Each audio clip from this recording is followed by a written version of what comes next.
right, we're right here, Sharp Facets Gallery this afternoon. Hey, I'm Ann Eller, and I have a longtime friend right here with me this afternoon.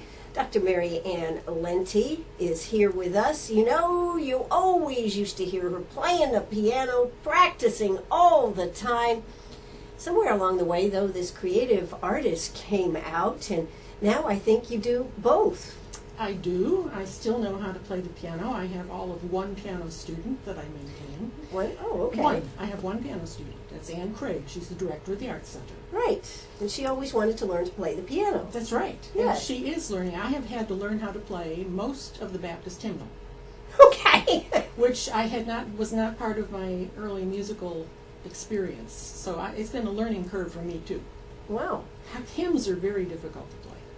Are they? Yeah, because they're meant to be sung soprano, alto, tenor, bass, and it's not really the guy who writes the hymn isn't thinking of somebody's fingers. He's thinking of the singers. Oh, okay. So they're not really easily playable. Wow. But by golly, I'm teaching them to Ann and making a go at it myself. She's going to have told you she's going to need to switch churches because we're about to finish with the Baptist hymnal. We might have to go on to the Methodist hymnal or Presbyterian or the Associate Reformed Presbyterian. They got some different ones out there. That sounds great. That sounds great. Well, you actually have a studio at the Arts Center, don't you? I am in Studio A. That was the only studio you probably would have I had. held out for that one. My studio is in the space that used to be the Postmaster General's. Wow. So I've got the power comes with my studio. Power comes Yes. with your studio. And the postmaster was Ann's father. Was it really? So she comes for lessons in the place where her father worked. How about that? That's pretty Yeah. cool. And to have a piano in your art studio is kind of nifty too. That's right. So if you're ever getting frustrated, do you ever go over and pound on the piano for a little bit? I let Ann do that. You let Ann do that? Okay. All right. Well, we're going to be talking with her about her, I guess we should say, maybe a transformation from Yeah. pianist to artist. It's really a second career. It is a second career. A second career and no less demanding than music. It's a lot quieter. A lot quieter, yes. Now, but one of the things that I think I was reading in your information that you sent me, though, was the fact that as a pianist, you're not allowed to interpret as much as you are as far as being an artist, meaning whoever wrote the music scripted it the way they wanted it played and this type of thing. Yeah, strictly speaking, art is a creative venue. Mm-hmm. Music, playing music the way I do, is an interpretive skill. Okay. When I sit down to the piano and I'm going to play you a Beethoven sonata, say, Mm-hmm. Beethoven has told me how fast to do it, like Allegro or maybe Allegro con brio or Andante. He's given me instructions. He tells me when to play, tells me how to count it, tells me how loud to play, Mm-hmm. tells me when to get softer, when to get louder. You read like an actor reads the script. The actor isn't making up the words. Sure. He's reading the script. And if it's supposed to be whispered, he whispers. And if it's supposed to be shouted, he shouts. The actor, however, has a director. I don't. So I make my own calls. Yeah. Yeah. But, when you have traveled, you and your husband Tony, you've traveled around the world, Yeah. been in Lot all of travel. different in environments, and really had a terrific career in music. What made you decide to branch off into art? It wasn't a decision. Okay. I had always messed with it. The first year we were married, I made our Christmas cards. I drew an elephant and 3 wise men. That was in a little apartment in Florence, Italy, and Wait a minute. An elephant and 3 wise men. I can't quite get the connection there, the Marianne. three wise men arrived from the east, Okay. and the east has elephants. If you Okay. check your Bible carefully, it's in there. Okay. All right. It's just I needed something to take up the space at the back of the card, so I put it. That camel wasn't big enough. No, a camel wasn't big enough. It was an elephant. They came from east, really far east, maybe India. Okay. So I don't know exactly where in the east, but it was definitely a part of the east that had elephants. And therein begins the quest for art in an early time. And I always used to design our posters. I Mhm. designed our program covers. I designed the program cover that Lander University used for all of their concerts for years and years and years. And you grew up around art. I grew up around art. We had nothing but original art on the walls when I grew up. No prints of anything. And you had uncles that were... My mother's two brothers were both artists and continued to be throughout their careers. And my father was an artist. That's how my mother and my father met, was that my uncles and my dad were in the same art class. And one of the uncles introduced his sister, my mom, to this painter. And they hit it off. And they ended up taking a first prize in a dance contest at the Albright Knox Art Museum in Buffalo. How about that? They had never danced before together, but he was such a good leader, and this is her first date, and she just went along, followed the lead, and they won a dance contest. How about that? Yeah, and That's good stuff. Yeah, my mother never told me that till after I was way grown up. She said they met on the stairs of the art museum. That's what she always said.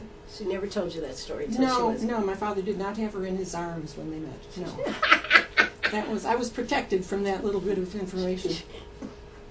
Is your mom still living? She sure is. She's still dancing, too. Well, I was going to bring up, because I remember seeing her several years ago on the stage over there at Lander. She danced for two of our concerts for the Flower Festival. Right. Because we always gave a recital during the South Carolina Flower Festival. And she does contemporary numbers. I think she did Santa Baby for one of them. And yeah, she still dances competitively ballroom, and she's 93. She'll be 94 in May. Wow. And that means in the high heels. Wow. Yeah. And how's she doing in her... Did they have a senior part for competition? Well, they have an 80 and over group, which she always... She's been in that group for a while now. She always wins. She always doesn't wins. have not a whole lot of competition in that group, but she's still dancing. That's terrific. And she gets a standing ovation when she takes the stage at Fred Astaire Studios during the showcase performances. She gets a standing ovation when she walks on stage. She gets a standing ovation at the end of the dance, and she gets another standing ovation when she sits down, just for having done it. She's like a role model for Buffalo, New York. She's very well known then. Yes. Oh, she's danced on television in Buffalo. Wow. Yeah. You know, that's terrific. That was only back when she was 92. It was 92. We had okay. All right. Well, Marianne, I see a long life for you, my dear. I don't know. I don't move around as much as she does. You know, art is more sedentary. Yeah. Okay. And you know what the number one problem is for pianists? Health problems. What is occupational hazards. Hemorrhoids. Hemorrhoids. Oh my God. Too many hours sitting practicing, right? You got that right. And then you've got your artwork. Well, we are here with Marianne Lenti. We are going to hear a quick word from our sponsors. We come back. We got some fascinating stuff to talk about. I sure hope you'll stay with us right here on WCRS. Oh, that's right. We're right back here, Sharp Facets Gallery. You know, we're having a good time talking about the fact, you know, whenever the two of you would be on stage, it was always kind of a competition for the mic, wasn't it? It really was. We both thought of things to say. We're both teachers, and lifelong teachers, so our brains are just a twitter with ideas on the music that we use to describe it. And I did have to assert my authority as a wife on occasion to get the mic. Yes. Not very many people remember this, but when we first gave concerts here, Yes. Tony did all the talking. I don't remember that. And I was mute. You were mute? I Yes, was the mute button had been pressed on And Marianne. the mute button had been pressed, and this one time I just asked him, "Can I say a little something about something we're playing?" And he said, "Well, all right." He didn't want to, seem too Archie Bunker about it, so You got the mic? I got the mic, and I went to town. And after that, there was no turning back. Once I got the feel of the microphone in my hand, that was it. I had to add my two bits to the learned discourse that my husband was proffering to Right. the audience. It really you brought him down a peg or two, yes, I would say. I think in general in life, yes. I don't mean to say that he married beneath his station. I didn't bring him down that way, but with Tony, he's so proper. He is. And his etiquette is so perfect that to see him buckle just a little is fun. It's fun. Well, how did you meet this illustrious husband of yours? In a practice room, of course. In a practice room? I was 17. And, You know what I mean? Okay. Yeah, I know what you mean. And Tony thought he knew too. But yeah, I was 17, he was 18 going on 19. He was an upperclassman and I was a freshman. And I had never dated before. Wow. And he started walking me home from the practice room. You got to understand, Eastman School of Music has no campus. Okay. It's a professional school. It's concrete and brick. And it's in the center of downtown Rochester. This is before the days of gentrification when downtown areas was not a place you wanted to be in. Right. And so walking back and forth it took some skill. Just Took to some avoid, skill. You had to avoid the Bamboo Club group. Okay. There was a strip joint called the Bamboo Club. Oh, okay. Yeah, on East Avenue in Rochester. So you could get yourself in a little trouble around there if you didn't look very seriously while you were walking through the Rochester cold. So yeah, he started walking me back and forth. And then he just kept all the other boys away from me, so I didn't get a chance to date anybody else. I literally married my first date. How do you look back on that now, Marianne? Well, I don't spend a lot of time looking back. If you want to know the truth, Ann, Okay. I try to look forward. Okay. Sometimes it's just better to look ahead. Yes. And, we're still married by some fluke at this point. And Tony is still He's still teaching full-time. He's music to the core. music to the core. Yes, his hobby is music. Now, how does he feel about the fact that you went off kind of in a different tangent here on your art? Delighted. Delighted. Delighted. Okay. He is my framer. He Okay. frames all my paintings. He helps judge them. He looks at them, and I'll say, "Is anything here sticking out at you?" And he says, like I have a shot of a painting of Bermuda, and it's a beach. And he said, "Marianne, if that wave was really as high as you show it, it would wipe out the lighthouse." So, So there you go. yeah, so here it is. Yes, you brought a picture. It'll be in the video. Yes. It'll be in the video, but Right. there was a big wave right over here. And so you toned it down? I toned it down. I toned it into just a little reflection of light on the water. So he offers little questions answered when I ask them. But he's delighted that I have something that I'm doing that I can talk about without his knowing anything about it. Because while I'm talking Because about... therefore he can't say anything about it. Lovely! Exactly. While I'm talking about art, I'm the expert in the room. But when I was talking about music, there's two experts in the room. That can be a conflict And sometimes. that, Yes. yeah, and teaching next door to each other for many years, even years when we shared a studio, that means your husband can never come home and say, "Oh, Gracie Sue had a really bad lesson," and the wife should say, "Oh, I'm so sorry to hear that. Here, let me fetch your slippers." And instead, he comes home and says, "Gracie Sue had a very bad lesson." I'll say, "What are you teaching her? Why don't you try some Haydn? I think she would do well with the Haydn variations." It's kind of like Jeff and Ann's relationship. It's kind of where like if you do the same thing as your husband. Yes, exactly. It's an interesting dynamic that forms. Yes. And you can never escape it. I can hear your voice dropping as you tell me this. That's right. It's true. It's very true. You never escape it. Exactly. That's right. So, well, that's great. So, you got into art. You've been working with the art. How do you feel you're progressing in your art, Marianne? Oh, I'm morphing. Morphing. I morph daily. Okay. Are you molt? Maybe you molt No, like a I'm butterfly? not molting. No, there's a difference between morph and molt. I have all my hair. Okay. Thank you, Ann. Okay. Okay.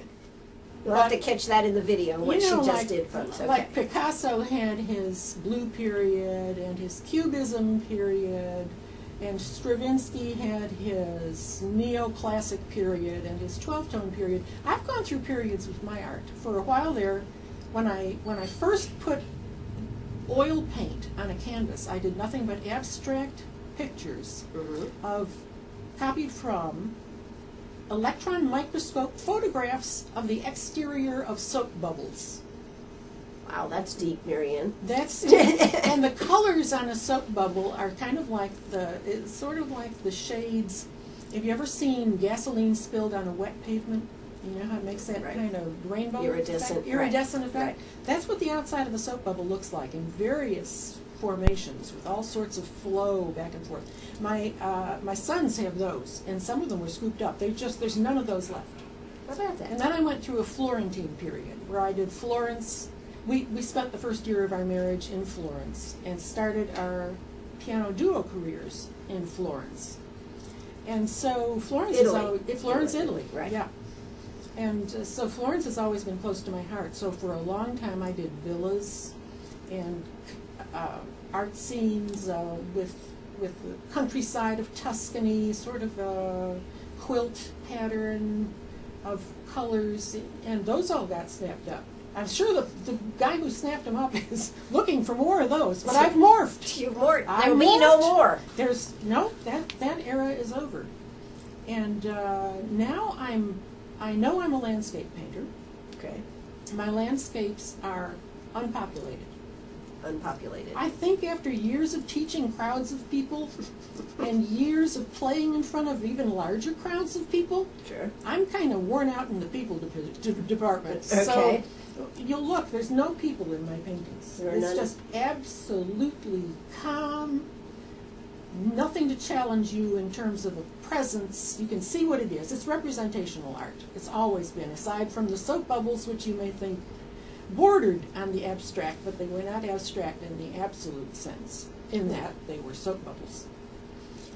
So I'm morphing into a more calm looking type of landscape, the kind of landscape I'd like to walk into and just savor on my own. When I see people, that presents a problem to me, so I leave them out. You leave them out. Although I've done some portraits and things like that. I'll do a portrait Sure. and that's distinctly a person. Yes. But in my landscapes, I do not use the figure. Very interesting. Very interesting. Do you see yourself will be morphing again, or do you think you may stay with the landscapes and this type of thing? I seem to be using landscapes in most of my earlier morphs. So I think landscape is always going to be a favorite of mine. You don't know with morphing. You don't know what's going to affect the morph. I'm reading books constantly. I must have 100 art books. I've read every biography of every painter that I've ever found. Big, thick works, the complete life of Picasso, the complete life of Monet, the complete works, the complete story of Jackson Pollock. I mean, the book was 900 pages long. And I've read them all, and each time I read, something triggers. Some little turn of phrase triggers me to think in a different way about art. And so I can't really tell you what is going to cause the morph. I could be morphing right here before you, as we sit. Wow, you look so much like yourself, Marianne. I could be morphing. But yeah, and the beautiful thing is I don't have to answer to anyone. If I decide to morph, by golly, I will. Well, there you go. So there's no, I'm going to do this today, and how's that going to affect the piece of piano playing that we've been doing? That's right. And your assistant asked me if I had ever done an interview before, and I sure have. But this is the first time I've ever been interviewed without having to share the mic with Tony. And it's also a first interview where nobody's asking me to play the piano. Well, isn't this great? So that I'm not breaking into Blueberry Hill or Rhapsody in Blue. Tiger Rag. Tiger Rag. Oh, I've done that. I know. Yeah. Absolutely. Yeah, well, we played for a Clemson, Carolina game outside the Death Valley Stadium. I think it was Gate 14. wasn't it a prize that somebody had won, a fundraiser? We donated a concert to Witten Center, and it was bid upon, and the winning bidder was Death Valley Exxon Station and a doctor and a bank all went in together and paid for us to give a big concert for a party at the Clemson, Carolina game. Well, there you go. Hey, it's time for South Carolina Radio News. My very special guest, Marianne Lenti, will be back after the news. You got a question? Give us a call. 229-7984. That's 229-7984. Are you a pirate or a pack rat? Do you have a vacation of a lifetime sitting in the attic? Or a college tuition hung on a wall? Or is a fabulous retirement hidden in your jewelry box? Bring those items to Sharp Facets Gallery. We can establish value and buy from you or sell for you. And so ends another chapter at Sharp Facets Gallery, 72 Bypass, and on the web, sharpfacets.com. Oh, that's right. We're right back here. Sharp Facets Gallery. How you doing this afternoon? Hey, by the way, I do want to tell, I have been corrected on something from this morning. The GOP meeting is not until next Monday, folks. So it's next Monday at 6 o'clock that Hope Walker from the State Director's Office will be here. So just so you know, next Monday is the date. So if you show up over there at the Veterans Center, there may not, at the American Legion, there may not be anybody there, so I'm sorry. Anyways, moving right along here, we do have Marianne Lenti with us here today. Marianne, we've been talking about your art, and one of the things that piqued my interest is you said you're reading all these books and all these artist books and yes. everything. Constantly. I can't even look at television. When I watch The Good Wife, I'm looking to see what art is on the wall behind Will's desk. If you don't know, Right, Will is the romantic interest there. But he's a high-time lawyer, and I'm always checking out the art on the walls of TV sets. It's unreal. I'm just totally into it. So do you think you approach this because of being a teacher, reading all these art books, visiting all these art museums? What do you think? Being a teacher, I guess I have a teacher's curiosity to know as much about a topic as I possibly can. Yeah. And I find, in the same way that I found music interesting and fascinating, that is to say, there's no limit to the depth to which you can go in music. Right. Understanding it, learning about it, reading about it. There's no depth to the amount of knowledge you can have about art. You can be familiar with the various periods of art, with various artists, but then there's the whole notion of value and line and balance and harmony and all the factors that go into making a good painting. Sure. And I made myself, I'd read some books and make myself flashcards because there were so many terms that I needed to clinch. Right. Yeah. So I'd give myself flashcards and want to know. I know that sounds mad. It sounds insane because I'm a musician by trade. But I was so fascinated by it, I just couldn't help it. I would sketch in bed at night, even do pen and ink sketches, and I lost my pen one time as I was doing nudes. In bed. Yes, nudes in bed. Nudes in bed. Okay, Marianne, this is getting interesting. Yes, go ahead. It's not too bad after that. Once you get over being nude in bed, drawing nudes in bed, I just lost track of the pen. Okay. And I've got this big blotch on my jammies the next morning. This big Wondered where the pen went. black blotch on my jammies. And I've ruined quite a few pillow slips as well. So it's something, when I travel, I bring a sketch pad and charcoal, and I'm always working. You know, before you got into music, when you were growing up as a little girl, did you always want to be into music, or what were your thoughts? Well, I loved music. Mm-hmm. My father wanted me to become a pianist. Okay. He bought me a piano. Okay. And then I took lessons with the very best teacher in Buffalo. And I saw myself getting ahead and really advancing. And that's something that I've tried to use in my own teaching, is that every student, and I don't care whether you're a student of art or music or Zumba, if you need to sense your own progress in something, and that's like a narcotic. Right. You sense yourself getting better, and so you take that road to see what else might happen. So that happened to me with music, and it meant laying everything else aside. And I laid aside dating and reading and movies and cheerleading And anything that would take away, even laid aside Girl Scouts. I dropped out of Girl Scouts at that point because all my time went into practice. So really that's all I knew for year after year. From the time I was maybe in 7th grade, the door was closed on everything else and open to music, and that's what it takes. Wow. It takes that kind of discipline and doing it all the time, all day, every day, and bringing your best to it for years and years. And then you go to a conservatory, and they pretty much demand that.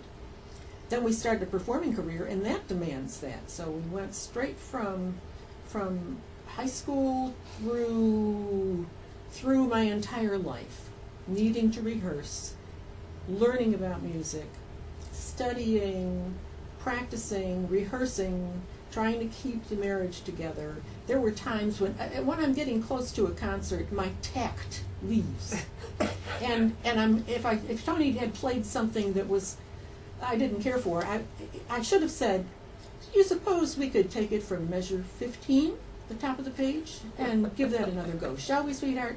"Yes, dear." But instead, what happened was, we'd get across this passage, and I would just stop playing and say, "Do you really want to play it that way? Because if you really want to play it that way, I guess I'll have to overpedal it too." And so, the very fact that you got out on stage together as a team could be amazing sometimes. It's amazing. Yes. It really is amazing. Yeah, tact goes out the window. The marriage becomes another animal altogether. How do we get back onto Tony, anyway? It just happened. I was just asking you how you got into music. That's how I got into music. Okay, But well, I my always- question. Yeah, go ahead. Okay, so my question is, now that you're into art, do you find yourself totally consumed, almost in the same way you were with your music? Yes. Okay. A quick yes. Yeah. Absolutely. I go to as many different art classes as I can possibly go to. If there's a workshop, I go. If it means going out on the day when you think the entire place is closed down because of snow, I go anyway, just to see if maybe somebody's opening an art studio. Right. And I have my art studio to go to in the art center. Mm-hmm. Art center, right? And right now, I'm going to a class of artists that used to study with Skip Shelton, who passed away. Yes. Skip's widow has kept the studio open, and we just all go back there like disciples, and we don't have a leader. And I have to give a shout out to Skip Shelton's studio with Shirley Shelton and Pello Pat and Sheila and Debbie and Eric and Ann and Heather and Diane and Nick, and we all just paint for 3 hours and go back the next day and paint for another 3 hours. Occasionally we'll ask each other, What do you a think? question: what do you think of this? Do you think I need a third cat tail in this painting? Or so it's all good. Well, now, what do you think is the most valuable, if you could put it in one or two sentences, you can have 2 sentences, that Skip taught you? The first sentence is, be brave. It's a short sentence. Very short. He would say this as you were hovering over your painting with a small brush with a worried look on your face. Yes. So be brave is the first one, and that's the most obvious one. And the other one is, you can do it. You can do it. You can do it. Yep. He's an enabler. He was. He Yeah, definitely really an was. enabler. He was no nonsense, got right down to business. And if you asked him to paint a beautiful picture of a palm tree, he knew exactly what the bark would look like, exactly what the shape of the fronds would look like, and he just knocked them out. Now, you were sharing a story about the time he was painting a piece of art to go in front of a fireplace. He had gotten a commission to do a fireplace fan. And this was cut out of some kind of wood, and it was in a fan shape, and it's to put in front of the fireplace. And it was a flower arrangement painted upon the fan, with all sorts of different colors of the flowers overlapping one another. And I was in the studio with him when he was finishing it up, because I used to just hang around, not when he was teaching, just to watch him paint. Sure. And he said, well, now all I got to do is put a coat of polyurethane on this baby, and she's ready to go. So he picks up a can, he shake it, and he did the, does this pick up my? Yes, it does, yes. Anyway, he sprayed the fan, and it was it was a can of black paint that he accidentally picked up. Oh my God. So he painted, he's covered all these beautiful flowers with black paint. Of course, he stopped as soon as he saw they just, and we're going, oh my goodness, what are you going to do? And he said, I'll take care of it. And within a half an hour, he had repainted out all those flowers. And he said, he called the lady on the phone and said, come on down, it's ready to get. I would have said a dirty word myself. You would have. Yeah. Never heard Skip say a dirty word. He is amazing. I had the pleasure of interviewing him twice on the radio here, and we had a fantastic time. A real character and true blue. True blue. What you see was what you got. Absolutely.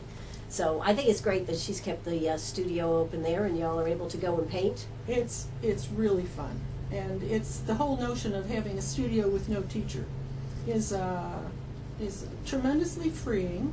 Mm-hmm. We still remember things that Skip would say, like, how would Skip mix a purple over here? Well, it's alizarin crimson, I guess, and let's try the phthalo blue.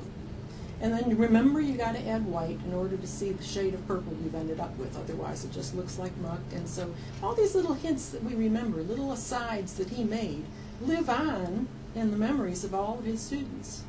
That's terrific. That is absolutely fabulous. Hey, I'm here with the one and only Marianne Lenti. We are going to hear a quick word from our sponsors, and we'll be right back.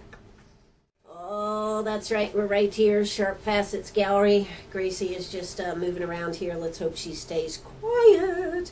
That's right. We're here with Marianne Lenti here this afternoon, having a good time talking about art. Well, you know, the one thing that we can say about what you've been doing with your art, it has become so consuming. It has really given you a whole new purpose. Yes? Yes, it is. Just the same way that music occupied me, art has just filled. It's like it filled a vacuum, a very temporary vacuum, but whoop, it just filled it right up. And we were saying at the break, I go to bed at night thinking about it and thinking, oh, I can't wait to get to thus and such a canvas tomorrow, because what I'm going to try is this. Right. And you see, in art, there is no time element.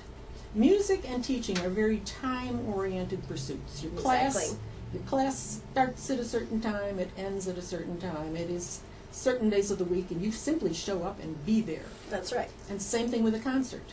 I've done all the work. I've done all the rehearsal. Is that good enough? No. I've got to go to your piano, and I've got to recreate the whole thing on the spot at 8 o'clock at night. You got to be in the mood. Yeah. Well, you know, it's not a whole lot unlike prostitution, I suppose. You simply need to perform. Yes. At a certain time, at a certain place. place. At a certain place, you need to get up and recreate the whole thing. And with art, you can take half an hour on one corner of a canvas. Mm-hmm. You can do the whole canvas in 2 hours, start to finish, and have it be good. Mm-hmm. Or you can take 2 months, put the thing in a frame, put it up in your studio, look at it in the frame, have something bother you, take it back home, take the damn frame off of it, and take the frame off of it and retouch. So right. There is no time element, which is incredibly relaxing and freeing. And if you want to paint, I guess, at 12 o'clock at night, I guess you can. Absolutely. I mean, there's no time limit. If being creative, if you're feeling good about it, you can just keep working. We're messy, but we're not noisy. Right. I paint in my kitchen at home, and the entire island is devoted to jars of paint brushes, tubes and tubes of paint. There are literally boxes of them, of paints, because I'm so fascinated by all the colors. And if I can get a certain turquoisey, teal type blue with just a hint more green than you might expect, I go for it. I've got every conceivable color made to man. And I play with all of it. It's like toys. And all you need to do is mention a new brush, or a new type of canvas, or a new gewgaw or design, like or something to even squeeze the rest of the paint out of your tube. And it's a new toy to buy. Right. You go straight to the store and you buy another toy, and you collect them, and then you play with them at will. It's I would have gotten into it if I'd have known how much fun it was. I would have started it earlier. which would have put Tony out of a job. There you go. That could have been a So, problem. Yeah, that would have been a problem. So maybe it's just as well it came about when it came about. Absolutely. Well, you have 2 sons. I have 2 grown sons. What are they doing? Joey is in social work. Mhm. He's just finished his MSW. He's living in Chicago with his MSW. Everybody's MSW. MSW is Joey, like mom and dad, has married someone in exactly his field, doing exactly what he does. Okay. So they're living in Chicago. John is a musician. He was a guitar major in college at the North Carolina School for the Arts. And he got to playing this beautiful music from the Renaissance period on guitar, and he thought, why not do it on the instrument it was intended for? And took a year, went to London, stayed with an American expat in London, learned to play the lute, came back, got his master's degree in lute at Indiana University, and has been touring. He just got back from Hawaii. Wow. He tours with a lute and something called a theorbo, Theorbo. Okay, what's that? It's an instrument that you choose to use in our family when you don't want your parents to know what the heck it is that you're doing. Okay. I can't read his music. You can't read his music? No, he reads different kind of clefs and staffs than I use. Okay. All right. Gracie is getting into your Gracie's music thinking- area. She's thinking, what is this theorbo? Yeah, But exactly. John tours and plays early music. Just had a CD release that's available on iTunes. How about that? Yeah, That's terrific. following in his parents' footsteps. Nice to make you And proud. he's married too. Okay. But his wife is a wonderful singer, Okay. but she has a normal job too. She has a normal job. Yes. She doesn't sing to the lute and the whatever that instrument was. No, she belongs to a quasi-professional church ensemble, and she's Okay. done solos for them. She's got a gorgeous voice. Oh. Isn't that amazing how that turns out, huh? Yeah. You've got to enjoy the arts and things if you're going to be in this family.